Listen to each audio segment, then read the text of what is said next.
Hi there, my highly valued, treasured and esteemed viewers and listeners, and welcome back to your channel of choice. My name is Dr. Nath Aruna. I am a clinical pharmacist by training and by profession, and I am the founder of Progressive Pharmacotherapy Consultants, a premier virtual clinical pharmacy institute for capacity building for healthcare workers. The Virtual Clinical Pharmacy Institute with a difference, where patient safety, medication therapy management, and optimal clinical outcomes are very, very crucial and non-negotiable to us. Here, we seek to remain your premier source of crucial tips for very high impact pharmacotherapy services.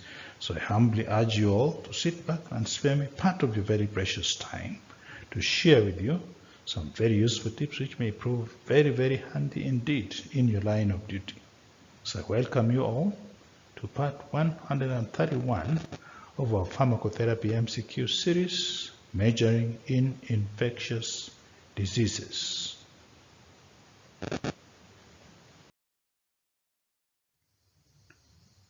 And the first question reads, Mrs. JKT, a 38-year-old female patient, is admitted to your hemato-oncology ward due to a scheduled matched unrelated donor allogeneic hematopoietic stem cell transplant, which is abbreviated as HSCT. Her conditioning regimen includes busulfan, fludarabine, and ATG, antithymocyte globulin. Today happens to be transplant day 5. And JKT had a past infection with cytomegalovirus, CMV,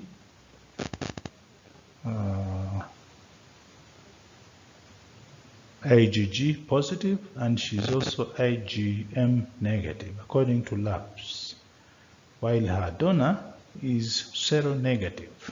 She is tolerating her conditioning regimen quite well and eagerly desires to receive her transplant.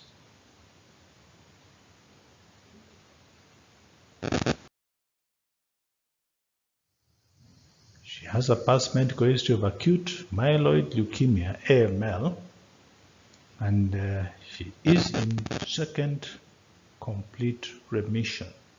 Initially, she was diagnosed 24 months ago, and remission lasting 7 months following a standard 7+2 induction using idarubicin, and cytarabine was used. She was reinduced with salvage flag, which is fludarabine, idarubicin, cytarabine, and granulocyte colony stimulating factor, and now she is undergoing allogeneic HSCT. She had multiple episodes of febrile neutropenia during the induction and reinduction chemotherapy, and no documented infections or known colonizations appear in the clinical notes.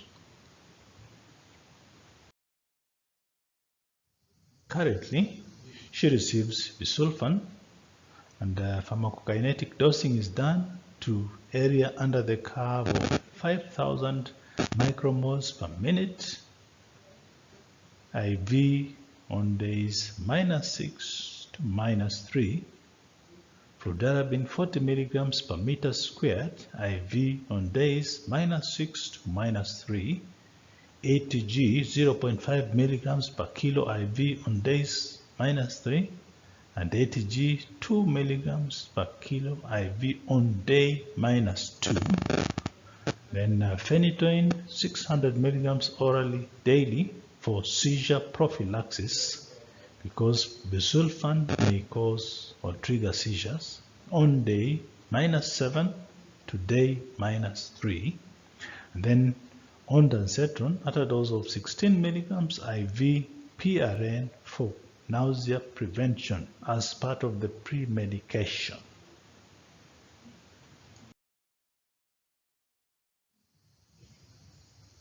This patient is also receiving methylprednisolone 100 milligrams IV PRN for prevention of infusion reaction as part of her pre-medication, and 50 milligrams of diphenhydramine IV PRN for prevention of infusion reaction as part of her pre-medication, together with famotidine 20 milligrams orally twice daily for GI protection, and tacrolimus at a dose of 0.5 milligrams IV daily via IV continuous infusion starting from day -2 to prevent graft versus host disease. Some of our pertinent vitals, exam and lab results include a blood pressure of 120 systolic, 76 diastolic, a heart rate of 65 beats per minute, a body temperature of 37.4 degrees centigrade, a respiratory rate of 14 breaths per minute. She is saturating well at 99% on room air, and generally she's awake. She's in an appropriate mood and demeanor. A physical exam is done, and it's notable only for a right brachial triple lumen peripherally inserted central catheter. Some of the pertinent lab results include a WBC of 2.8 times 10 power 3 cells per microliter. 80% of them are neutrophils, 15% are lymphocytes, and she has a serum creatinine of 0.9 milligrams per deciliter. The QTC interval, according to the ECG that was done 7 days ago, is 411 milliseconds.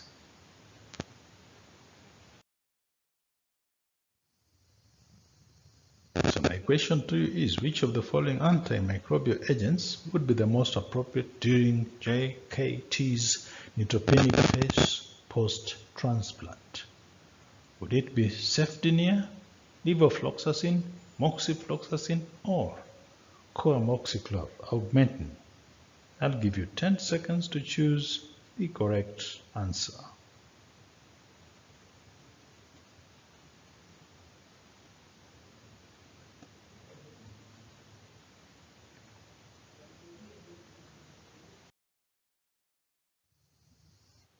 I would settle for levofloxacin. It is appropriate because it's anti-pseudomonal. It has anti-pseudomonal coverage, and it's recommended by multiple guidelines as appropriate prophylaxis for neutropenic patients. All the other options lack anti-pseudomonal activity, which makes answers A, C, and D incorrect. Let's move to the next question, please.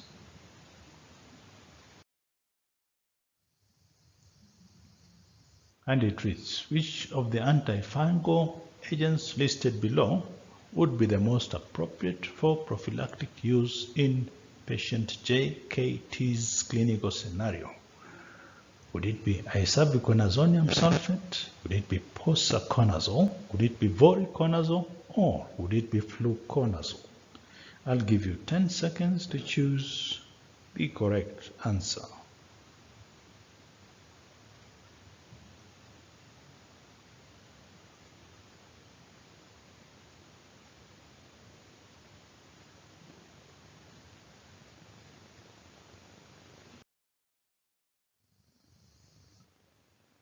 I would opt for fluconazole. Now, fluconazole is correct because Candida or yeast is predominant in the immediate post-transplantation phase, and this patient is receiving a low-risk matched-related donor transplant. Now, voriconazole and posaconazole are both recommended because they are mold-active agents which may not be necessary during this period. There may be some high-risk patients that may be appropriate options. Now, that makes options B, C, and A incorrect in my opinion. I'd just like to emphasize that isavuconazonium sulfate is also a mold active agent, but it has not been studied in the prophylaxis setting, and there are no data supporting its use for this particular indication. So its use would not be evidence-based at all. Let's move to the next question, please.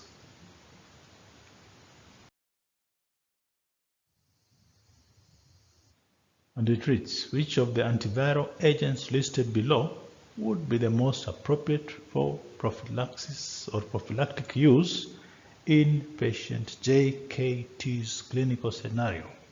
Would it be letermovir?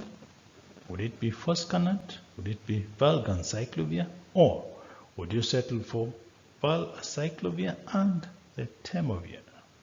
I'll give you 10 seconds to choose the correct answer.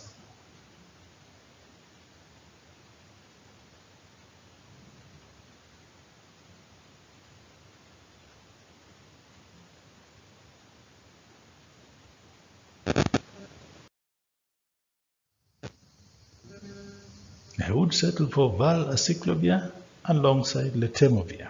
Now, those two are the correct duo because that combination provides coverage for herpes simplex virus, varicella zoster virus, and cytomegalovirus. Now, I would like to add that valganciclovir alone, that is alternative C, is incorrect because despite its being active against both agents, it has an immunosuppressive effect and therefore is not routinely recommended or used in this population for prophylaxis. That makes C incorrect. I'd like to add that foscarnet is active, but toxicities and even frequency of administration make it an inappropriate choice, making B incorrect. Then letermovir is active only against CMV, and therefore it's not appropriate for monotherapy use. It has to be used alongside another agent to cover for herpes simplex. Let's move to the next question, please.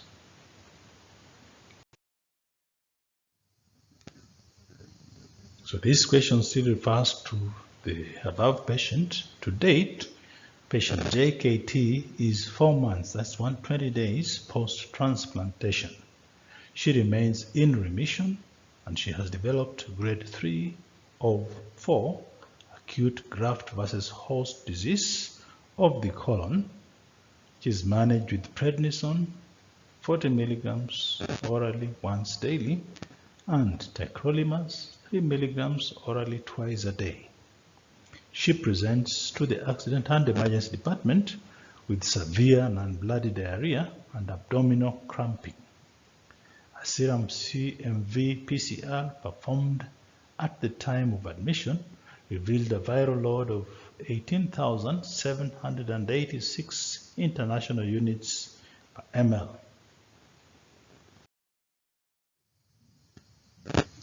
Our current regimen includes 500 milligrams of levofloxacin orally once a day, 300 milligrams of posaconazole orally once a day, switched from fluconazole due to significant graft versus host disease. Then there is also valacyclovir, 500 milligrams orally once a day. There is Septin DS, 1 tablet orally once a day on Mondays, Wednesdays, and Fridays. And she also takes 3 milligrams of tacrolimus twice daily orally, 40 milligrams of prednisone once a day, 2 milligrams of loperamide, prorenata for diarrhea, 4 milligrams of ondansetron, prorenata for nausea and vomiting, 40 milligrams of pantoprazole once a day, and 325 milligrams of paracetamol orally every 4 hours, PRN for pain.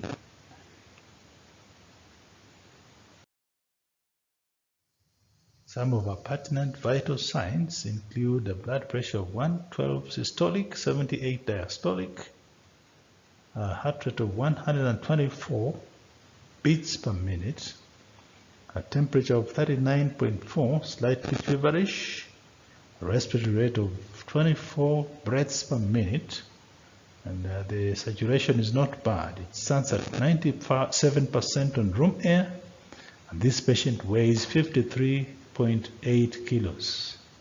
Imaging is done, and the results are notable only for precolonic stranding, which is suggestive of CMV colitis.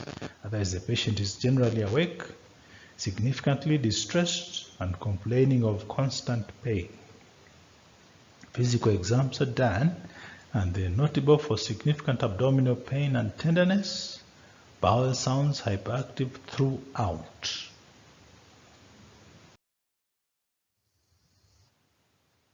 Some of the pertinent labs include a WBC of 4.1 times 10 power 3 cells per microliter.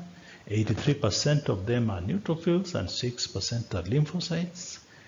She has a serum creatinine of 2.9 milligrams per deciliter, up slightly from a baseline of 0.8 milligrams per deciliter last week. The potassium levels are 3.1 milliequivalents per liter, and ionized calcium is 0.3 milligrams per deciliter. So my question to you is, which of the antiviral agents listed below would be the most appropriate for the initial treatment of CMV in this clinical scenario? Would it be letermovir, anciclovir, foscarnet, or acyclovir? I'll give you 10 seconds to choose the correct answer.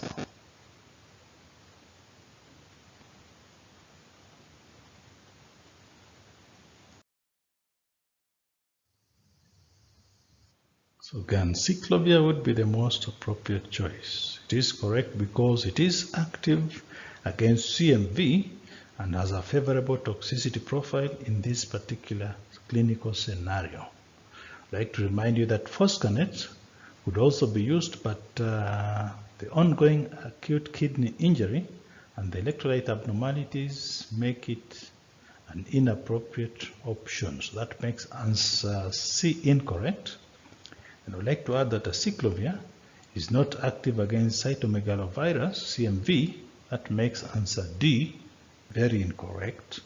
And letermovir is only appropriate for prevention, not treatment of CMV, due to lack of data in this situation. And that makes answer A inappropriate. Let's move to the next question, please.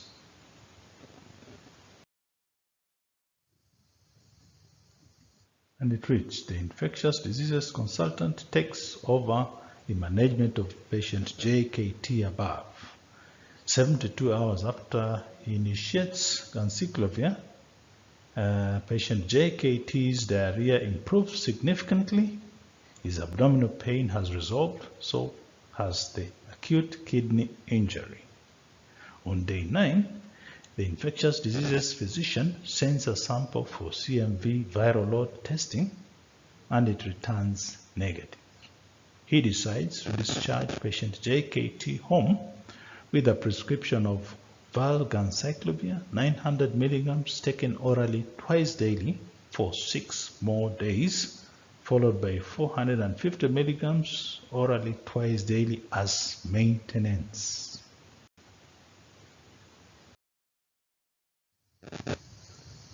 Two weeks into oral valganciclovir maintenance, diarrhea recurs and the CMV serum viral load is positive at 4,654 IU per ml. A CMV genotype reveals a mutation in the UL97 gene with no mutations present in the UL54. So my question to you is, which of the antiviral agents listed below would be the most appropriate for the treatment of this strain of resistant CMV in JKT's clinical scenario? Would it be sidophobia? Would it be letermovir? Would it be high-dose ganciclovir? Or would you settle for foscarnet? I'll give you 10 seconds to choose the correct answer.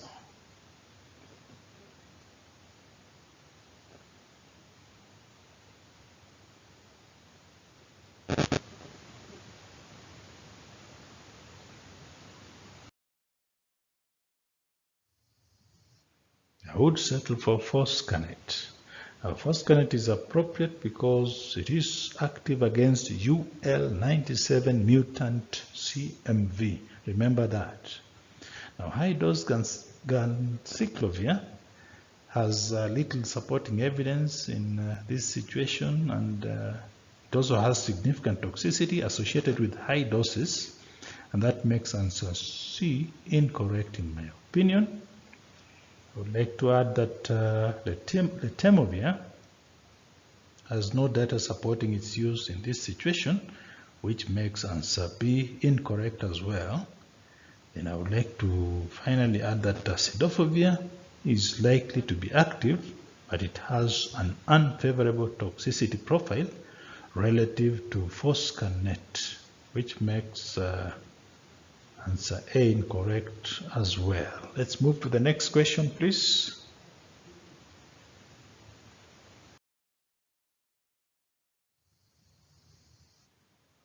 And it reads, the ID physician successfully treated JKT's CMV colitis using foscarnet and discharged her home on daily maintenance foscarnet. JKT is fired by her boss and she has no insurance cover. Things have turned against her and foscarnet is not easily affordable. She fails to fill her osaconazole prescription, which was due. 14 days after discharge, she develops shortness of breath and pleuritic chest pain. An X-ray is done and it shows right upper lobe opacity. She is readmitted to your general medical ward and empiric therapy is initiated with meropenem and vancomycin. That is a presumptive diagnosis of pneumonia here.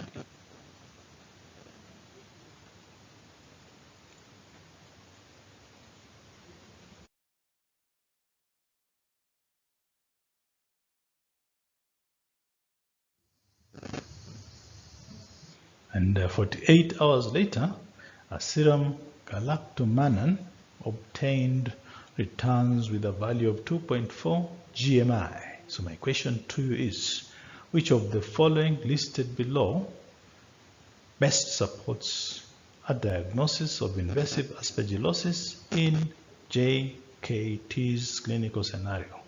Is it the shortness of breath, opacity on chest X-ray, yeast in sputum culture, or positive serum galactomannan? I'll give you 10 seconds to choose the correct answer.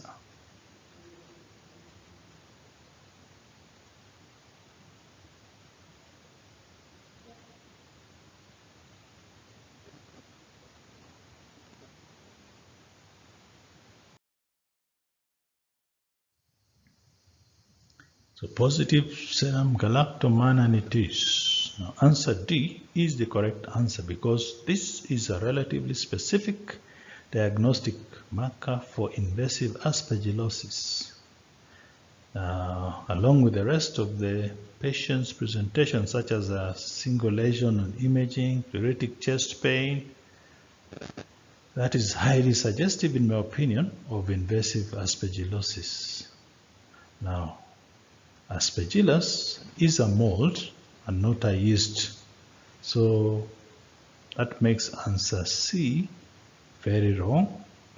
Then I would like to add that both the opacity on the chest X-ray and the chest pain are suggestive of pneumonia but are non-specific to Aspergillus, and that makes answers B and A incorrect. Let's move to the next question, please.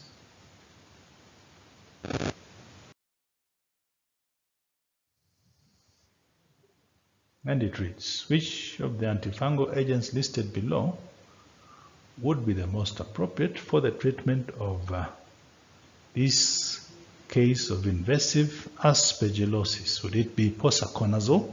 Would you settle for liposomal amphotericin B? Would you opt for anidulafungin? Or would you settle for voriconazole? I'll give you 10 seconds to choose the correct answer.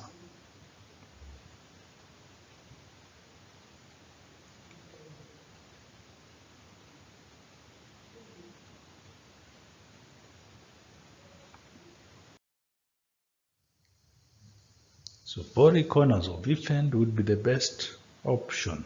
Voriconazole is recommended based on a randomized controlled trial that showed superiority over amphotericin B, and it is recommended as a first-line option in the IDSA guidelines.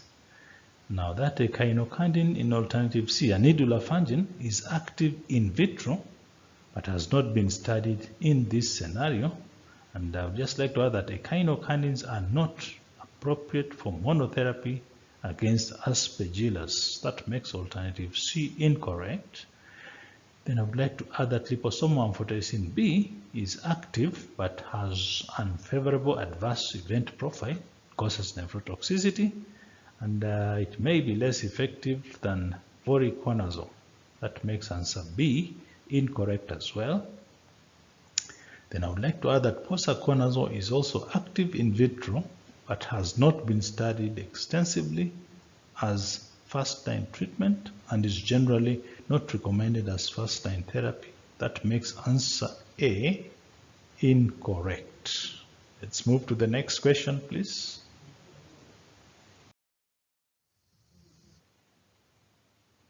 And it reads, 3 days after the ID physician initiates JKT on voriconazole, she begins experiencing hallucinations.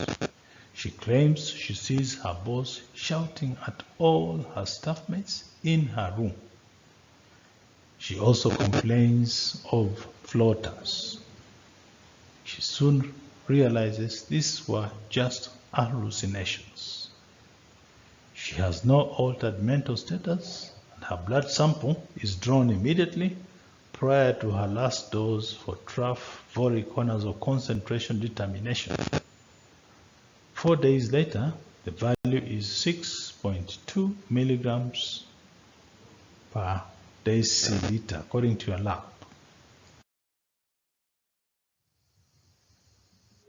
So my question to you is, which of the following is the ideal trough serum concentration for voriconazole?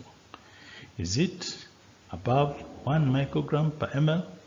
Is it more than 3 micrograms per ml?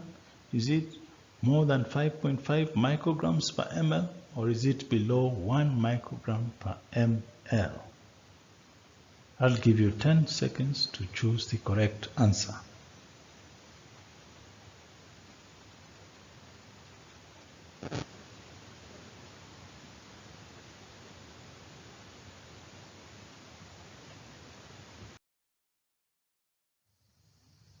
So A it is, above 1 microgram per ml.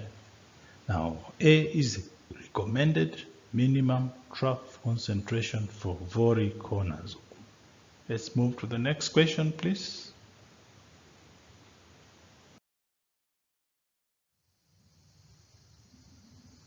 And it reads, which alternative antifungal agent can the ID physician initiate in JKT's case now? Would it be amphotericin B lipid complex? Would you recommend caspofungin? Would you recommend isavuconazonium sulfate? Or would you settle for posaconazole? I'll give you 10 seconds to choose the correct answer.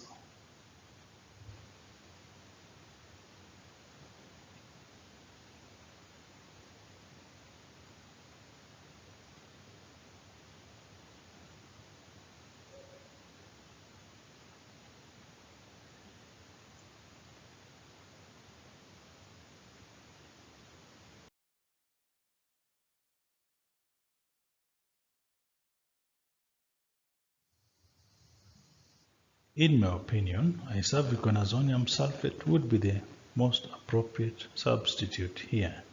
Now answer C is correct because isavuconazonium sulfate has been compared with voriconazole in a prospective randomized controlled trial which demonstrated non-inferiority of isavuconazonium to voriconazole with a favorable adverse event profile. Now, posaconazole is active against aspergillus, but not well studied in this scenario, which is essentially primary therapy. That makes answer D incorrect. Then caspofungin is recommended as salvage therapy only. Remember that. But it's generally considered to be less effective than alternatives, which makes answer B incorrect. Then because amphotericin B complex, lipid complex, is active against aspergillus, but it is associated with an unfavorable toxicity profile relative to the alternatives, which makes answer A incorrect as well. So there you have it, my highly esteemed viewers and listeners. That brings us to the end of this video. If this video benefited you in any way, I would like to urge you to remember to give it a thumbs up, to like it, to share it widely with your peers, and if you haven't yet done so, I humbly urge you to subscribe to my YouTube channel. I would like to promise you all that the very, very best is yet to come, and I thank you very much for viewing this video and for listening to me. I sincerely appreciate your partnership, your continued support, and your very kind collaboration, and I look forward to interacting with you in the next video. Thank you very much.